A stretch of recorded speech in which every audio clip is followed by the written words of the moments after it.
If you ask the average person on the street what cancer is, I guarantee you they couldn't tell you. They just say, oh, it's a devastating disease. It kills people all the time. But cancer cells are normal cells that are bathing in acidic fluids. If you think about it like this, your body is 100 trillion cells that are bathing in two fluids. Those fluids are blood and lymphatic fluid. So think about it. If you have 100 fish in a fish tank, those fish representing your 100 trillion cells, it's obvious that the fish are in the water. But the water is also in the fish. That's how your cells are saturated by blood and lymphatic fluid. But when you feed the fish, some of that food goes to the bottom of the tank and decomposes.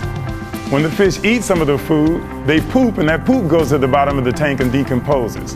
When the fish tank gets poopy and murky and stinky, some of the fish die and go to the bottom of the tank and decompose. That's exactly what happens in our bodies. We end up with undigested food, metabolic waste, which is just a medical term for cellular poop, and dead cells themselves. You have to eliminate this waste from the body. Not just the undigested food and metabolic waste, but the dead cells need to be eliminated. But when the system or the fluids in the body become acidic, the cells morph into cancer cells. So what you have to do is not put drugs in a poopy fish tank to improve the life of the fish. That's what we do in our culture.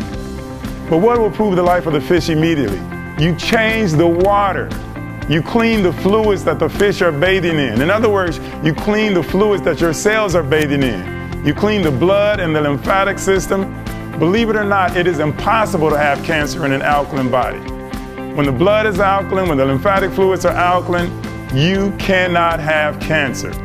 Alkalize, alkalize, alkalize, and cancer will be a thing of the past.